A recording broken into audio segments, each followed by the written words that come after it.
मैं तुम्हारे साथ सिर्फ एक रात की शादी करूंगा और शादी के दूसरे ही दिन। जबान संभाल कर ध्रुव, जानते नहीं तुम किससे बात कर रहे हो? मैं मैसेडोरिया के उस लारा से बात कर रहा हूँ जो अपने एकलव्य बनने के अहंकार में पूरी तरह डूब चुकी है, जिसे अपनी शक्तियों पर घमंड है। हाँ, है मुझे घमंड ध्रुव। आखिर मैंने कम उम्र में तुमसे ज्यादा जो पा लिया है, लेकिन तुम आज भी वही बुज़दिल के बुज़दिल। तुम्हारा ये घमंड मैं पूरे मैसेडोरिया के सामने तोड़ूंगा लारा। 3 साल बाद मैं तुम्हें इसी शक्ति स्थान पर सबके सामने हराकर एकलव्य बनूंगा।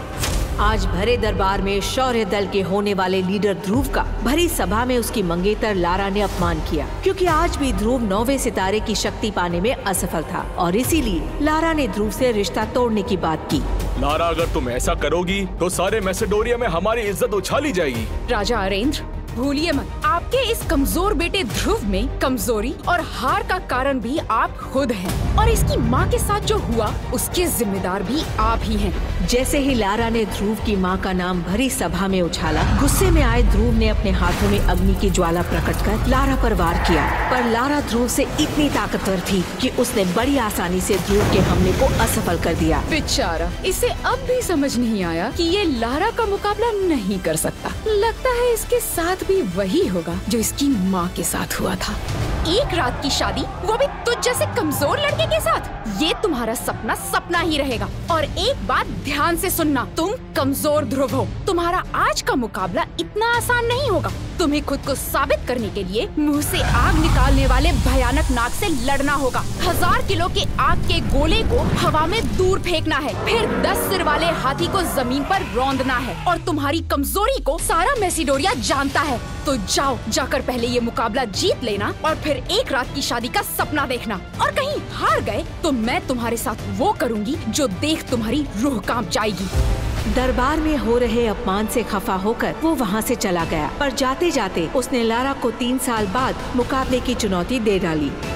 लेकिन सबको पता था, जो ध्रुव इतने साल में कुछ नहीं कर पाया, वो 3 साल में क्या ही उखाड़ लेगा। माँ, कहाँ हो? मुझे तुम्हारी जरूरत है माँ।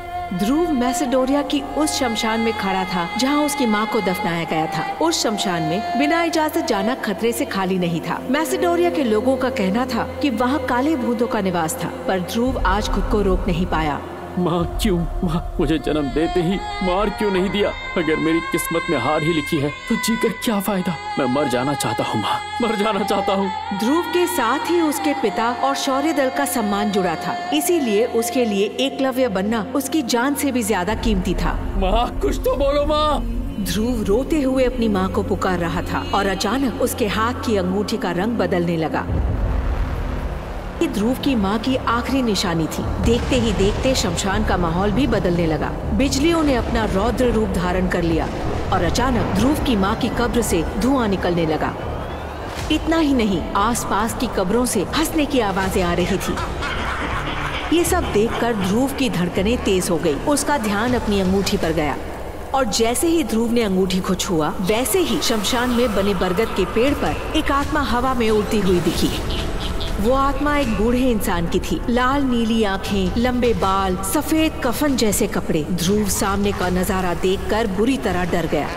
मेरे नजदीक मत आना, मैं तुम्हें मार दूंगा। ध्रुव ने डर के मारे उस आत्मा पर कई तरह के वार किए, मगर उसका हर वार बेकार गया। आखिरकार उस आत्मा ने ध्रुव को हवा में उठा लिया। छोड़ो मुझे, मैं कहता हूँ छोड़ो। ध्रुव चिल्लाता रहा और वो आत्मा हंसती रही। तभी ध्रुव की नजर उस आत्मा के गले में लटके तावीज पर गई। ये तावीज तो सबसे शक्तिशाली योद्धा की निशानी है। ये तुम्हारे पास कैसे आया? उस आत्मा ने हंसते हुए ध्रुव से कहा, तुम्हारी माँ की वजह से ही आज ये तावीज मेरे पास है। क्या तुम मेरी माँ को जानते थे? क्या हुआ था उनके साथ? मुझे बताओ। माँ का नाम सुनते ही ध्रुव शांत हो गया। तभी उस आत्मा ने उससे कहा, मैं सब कुछ जानता हूँ ध्रुव। मेरा नाम विदुर है और मैं कई सालों से तुम्हारी इस अंगूठी में रह रहा हूँ। तुम्हारी माँ की मृत्यु का कारण भी मुझे मालूम है और मैं ये भी जानता हूँ कि तुम्हें एकलव्य बनकर तुम्हारी मंगेतर लारा के साथ मुकाबला करना है। अगर तुम चाहो तो मैं तुम्हें दुनिया का सबसे शक्तिशाली योद्धा बना सकता हूँ, पर उसके लिए तुम्हें मेरी 3 शर्तों का पालन करना होगा। ध्रुव ने बिना देर किए विदुर की बात मान ली। मंजूर है, विदुर मन में हंसते हुए ध्रुव के पास गया और उससे बोला, मेरी पहली शर्त है कि तुम किसी भी लड़की के साथ कोई भी संबंध नहीं बनाओगे। मंजूर है। दूसरी शर्त, तुम मुझे करिश्माई शरबत और अमृत धारा की नीलामी में अपने साथ लेकर जाओगे। मंजूर है। ध्रुव ने विदुर की दोनों शर्तें मान ली और अब वो तीसरी शर्त सुनने के लिए बेताब था। बताओ मुझे तीसरी शर्त क्या है? तीसरी शर्त बताने से पहले विदुर ने ध्रुव को उसकी माँ का लिखा आखिरी खत दिया। जैसे ही ध्रुव ने अपनी माँ का लिखा खत पढ़ा, ध्रुव के पैरों तले जमीन खिसक गई और तभी विदुर ने ध्रुव के सामने तीसरी शर्त रखी। तीसरी शर्त ये है कि तुम्हारी माँ की मृत्यु। जैसे ही ध्रुव ने तीसरी शर्त सुनी, ध्रुव चीखते हुए वहीं बेहोश हो गया और जब उसकी आंखें खुली तो आखिर क्या थी विदुर की तीसरी शर्त?